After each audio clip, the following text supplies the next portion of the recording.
Bonjour, Monsieur Russisio. Merci d'avoir accepté cet entretien. Votre travail sur la mémoire coloniale et les relations entre la France et l'Algérie apporte un éclairage précieux sur un sujet encore très sensible aujourd'hui. 60 ans après l'indépendance de l'Algérie, l'héritage colonial continue d'alimenter des tensions politiques, diplomatiques et mémoriales entre les deux pays. À travers cet échange, nous souhaitons mieux comprendre les raisons profondes de ces tensions et réfléchir aux conditions d'une réconciliation durable entre les mémoires françaises et algériennes. Merci infiniment. J'aimerais bien commencer avec le contexte historique et mémoire. Selon vous, pourquoi l'histoire coloniale franco-algérienne continue-t-elle à peser si lourdement sur les relations entre les deux pays? Pensez-vous que la société française a réellement pris conscience de la violence du système colonial en Algérie? Du côté algérien, comment cette mémoire est-elle transmise aux jeunes générations aujourd'hui? Quels sont, selon vous, les principaux malentendus historiques ou mémoriels entre la France et l'Algérie? Merci de votre invitation et voilà une série de questions très, très denses, série à laquelle je vais essayer de répondre point par point. Alors, la première chose qu'il faut avoir en tête, je crois, c'est la spécificité de la question algérienne dans le colonialisme français. Je dirais double spécificité, puisque d'une part la durée, si on regarde la durée de la présence française de type colonial, elle a dépassé le siècle, elle a duré 132 ans. 132 ans, c'est 5 générations. 5 générations pendant lesquelles, en France en tout cas, on a éduqué les Français dès l'école communale, à dire que nous avions une mission civilisatrice et que cette mission était en grande partie accomplie et que, ma foi, c'était la présence française sur la terre algérienne était une des raisons d'être fier d'être français et de participer à ce grand mouvement. Donc voilà, 132 ans de présence et 132 ans de propagande pro-coloniale. Il y avait en France ce qu'on a appelé le Parti colonial, qui n'était pas un parti au sens d'un mouvement structuré avec un état-major, un siège, etc., mais qui était plutôt un lobby, une sorte de groupe de pression, mais qui a concerné la grande majorité des secteurs de l'opinion française, à l'exception d'une extrême gauche extrêmement minoritaire. La protestation anticolonialiste a été en permanence à cette époque minoritaire. Donc voilà, la première raison, c'est donc la durée. La deuxième raison de la spécificité algérienne, c'est le fait qu'elle a été une colonie de peuplement, je dirais pratiquement dès les premiers temps. Je viens d'achever un livre que j'ai appelé La première guerre d'Algérie, qui parle de la conquête par l'armée française, dirigée entre autres par le sinistre maréchal Bugeaud.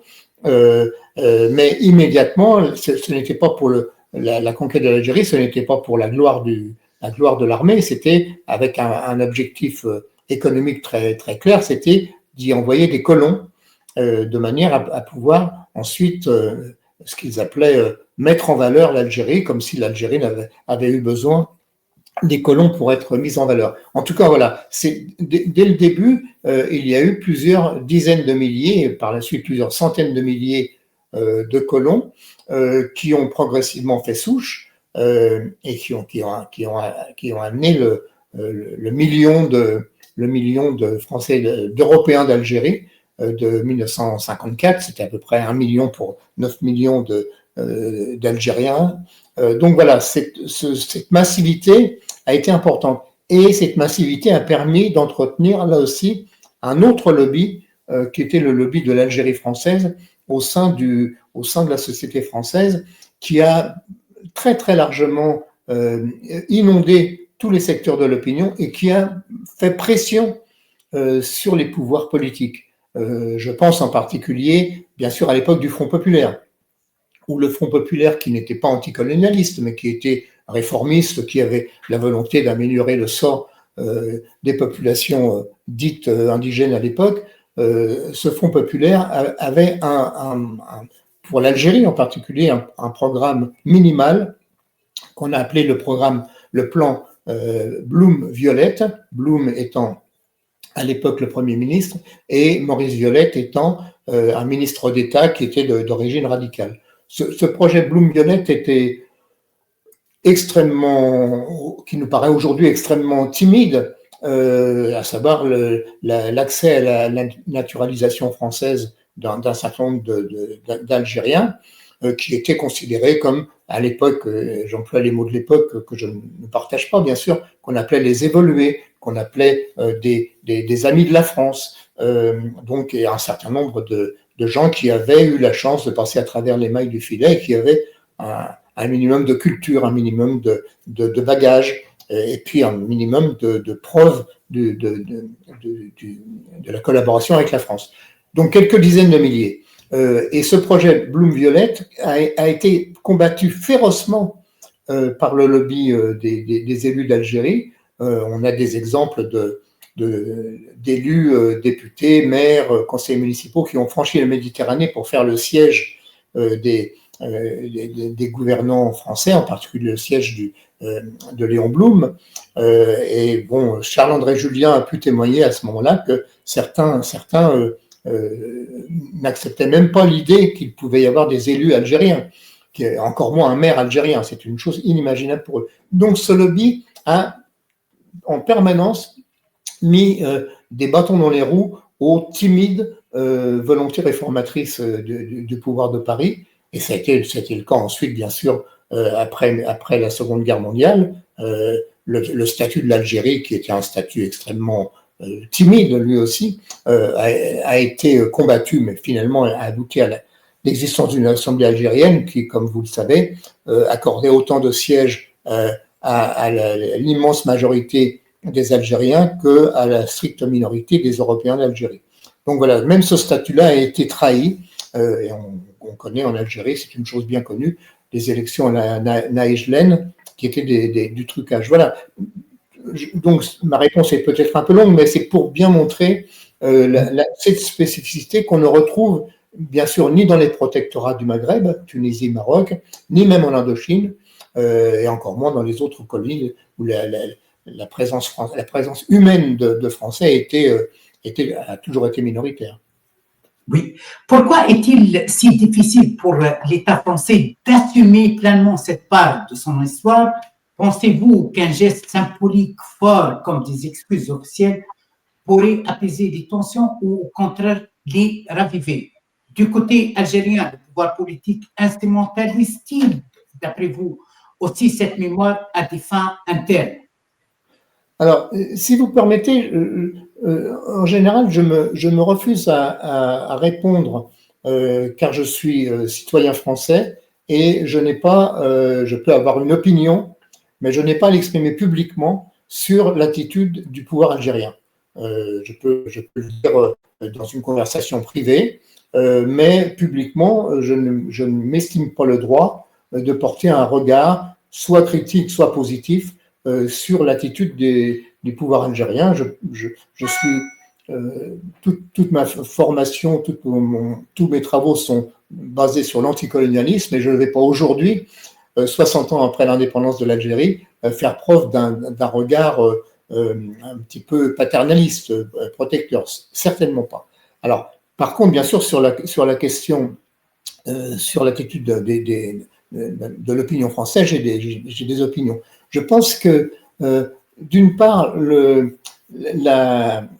crois qu'il faut remonter dans l'histoire et se rappeler d'abord que Charles de Gaulle, le président de Gaulle, n'a pas été du tout le décolonisateur que l'on veut encore aujourd'hui présenter. On trouve même sous la plume de certains journalistes ou de certains hommes politiques l'idée que de Gaulle aurait octroyé l'indépendance à l'Algérie, ce qui est complètement faux. Je rappelle que de Gaulle est arrivé au pouvoir d'une part porté par un mouvement de l'armée et des pieds noirs Algérie française pour maintenir la présence française en Algérie.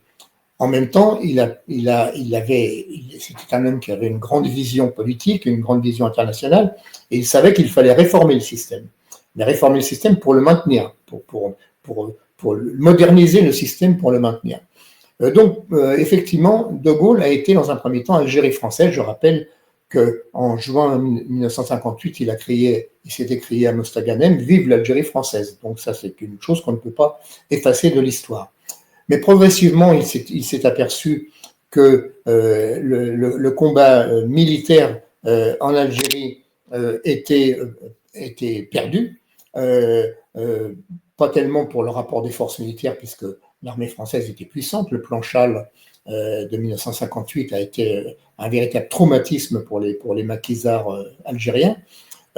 Mais essentiellement, De Gaulle s'est basé sur l'observation de l'opinion. Et il était beaucoup plus intelligent que ses prédécesseurs. Je pense à Guy Mollet, par exemple, je pense à Bourges-Monory, tous ces hommes politiques très médiocres de la 4e République. Et De Gaulle, lui, s'est élevé, il était déjà très grand, on peut dire, mais il s'est élevé à une vision plus globale et s'est aperçu que finalement, le sentiment indépendantiste dans la population, dans les profondeurs de la population algérienne, était incompressible et irrésistible à terme. Donc, il a fait, je dirais, contre mauvaise fortune, bon cœur, et il a progressivement évolué vers l'acceptation du dialogue, d'abord avec le FLN, et ensuite avec le GPRA, et progressivement accepter l'idée que l'Algérie se détacherait de la France. Mais cette évolution n'a pas été partagée par la grande majorité de la droite française qui l'avait mis au pouvoir, et je pense en particulier à son entourage direct, je pense à Michel Debré, qui est resté dans la profondeur de sa pensée, qui est resté Algérie française. Je pense à Valéry Giscard d'Estaing, le futur président, dont on sait aujourd'hui qu'il avait des liens très troubles avec l'OAS dès cette période-là. Voilà. Donc, l'addition de l'extrémisme OAS et des trahisons internes du gaullisme a fait que l'indépendance de l'Algérie, dès 1962, a été indigeste pour une partie de la population française et en particulier pour une partie des classes dirigeantes. Eh bien, les choses se sont poursuivies d'une façon un peu insidieuse. Dans un premier temps, bien sûr, cette idée de revanche, de refus de l'indépendance était portée essentiellement par l'extrême droite. Je rappelle que le Front National a été créé en 1972, comme par hasard, 10 ans après l'indépendance de l'Algérie, et qu'à ce moment-là, c'était essentiellement, effectivement, Jean-Marie Le Pen, l'avocat Jean-Louis Ticle-Billancourt, des gens comme ça qui étaient Algérie française, mais également ce que j'ai appelé tout à l'heure donc la droite traditionnelle qui n'a jamais accepté cette indépendance et qui progressivement s'est rapprochée. Et ça a été très très manifeste lors d'une manifestation qui a eu lieu, la date est facile à se souvenir, c'était le 14 juin 1980. Pourquoi la date est facile à se souvenir? Parce que ça correspondait au 150e anniversaire du débarquement de l'armée française à Sidi Fredj. Et donc, le 14 juin 1980, un ministre de Giscard d'Estaing, qui s'appelait Jacques Dominati, a fait une réunion publique, une manifestation publique à Toulon avec les anciens de l'OAS, parmi lesquels le général Jouot, qui était un natif d'Algérie, et donc avec une exaltation de l'œuvre française, avec l'inauguration d'un monument à Toulon qui existe toujours, qui est un monument à la gloire de l'Algérie française. Donc tout ce petit ruisseau a progressivement pris les allures d'une rivière et ensuite d'un fleuve qui a progressivement contaminé la société française. Et j'ai écrit récemment un article qui s'appelait, avec un petit sourire, le retaillisme, donc du nom de Bruno Retailleau, le retaillisme, maladie sénile de l'Algérie française, Et je crois qu'effectivement, une partie de cette société française a toujours refusé, et que là encore, le lobby pied noir a exercé un très mauvaise influence. Je rappelle par exemple qu'aujourd'hui, au sein du gouvernement français, il y a un certain ministre qui s'appelle Bernard Tabarot, qui est le fils de l'ancien dirigeant de l'OAS de l'Oranie. On sait que l'OAS était très implanté en Oranie, toute son enfance a été bercée par la nostalgie de l'Algérie française. Je précise immédiatement après que, bien sûr, tous les pieds noirs ne sont pas nostalgiques, qu'il y a une partie des pieds noirs qui se sont tout à fait intégrés dans la société française et qui ont accepté le statut de l'Algérie. Certains retournent en Algérie avec une certaine amitié. D'autres ont effectivement été même plutôt dans le camp de la dénonciation du colonialisme. Je pense à quelqu'un comme Guy Bedos, par exemple. Donc, évidemment, ne jetons pas la pierre à tous les Européens d'Algérie, mais le lobby nostalgique qui est basé un petit peu sur les ruines de l'OAS, ce lobby de ce que j'ai appelé nostalgérique dans un autre livre, est toujours redoutable. Merci. Docteur, j'aimerais bien clôturer avec vous cette rencontre vraiment riche en 2 minutes. Est-ce que vous pensez que les historiens peuvent-ils jouer un rôle de médiateur dans cette réconciliation mémoriale? Que faudrait-il aussi enseigner dans les 2 pays pour que les jeunes générations comprennent l'histoire commune sans rancune ni oubli? Écoutez, nous sommes, là je peux employer un pluriel, nous sommes de très nombreux historiens en France qui essayent de combattre cette nostalgie. Je pense que l'immense majorité des historiens français qui travaillent sérieusement sur l'histoire du colonialisme français en Algérie ne se font pas d'illusions et savent très bien que cette histoire est une histoire qui a été marquée par de multiples drames, je dirais du premier jour de la conquête jusqu'à la guerre d'indépendance, en passant par les massacres du Constantinois du printemps 1945. Donc nous le savons tout ça. Nous avons un travail critique. Mais il faut bien dire à côté de ça que nous sommes très souvent, trop souvent, inaudibles.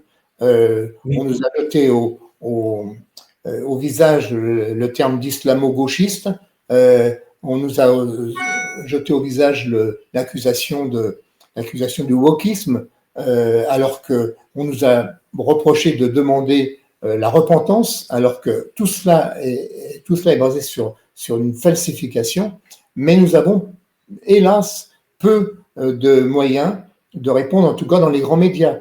À côté de ça, nous avons bien sûr accès à des sites internet, ce qu'on appelle les réseaux. Nous cultivons nous-mêmes un certain nombre de sites. Je pense en particulier au site histoirecoloniale.net que je co-anime avec un certain nombre de collègues historiens. Nous faisons notre travail. Nous répondons à toutes les sollicitations des associations d'éducation populaire, des enseignants lorsqu'on nous invite devant des classes de terminale. À chaque fois, nous combattons le poison de la nostalgie, tout en assumant notre travail d'historien. Nous ne sommes pas des propagandistes, nous ne sommes pas des contre-propagandistes, mais il suffit de connaître les réalités de l'histoire du colonialisme pour détruire très facilement, à chaque fois qu'on en a l'occasion, l'argumentaire des nostalgiques. Mais encore une fois, c'est plus souvent Michel Onfray qui est sur les écrans des grands médias que je ne veux pas citer de nom, que des historiens critiques qui pourraient rétablir un petit peu la réalité historique. Merci, docteur Siou, pour cet échange éclairant. Votre analyse montre à quel point la mémoire coloniale n'est pas seulement un héritage du passé, mais un enjeu profondément actuel qui interroge l'identité, la justice et la reconnaissance mutuelle. En comprenant mieux cette histoire partagée, peut-être pourrons-nous, des 2 côtés de la Méditerranée, construire un avenir plus serein fondé sur la vérité et le respect. Merci beaucoup, docteur, et à bientôt. Merci beaucoup. Au revoir. Merci à vous et au plaisir. Merci.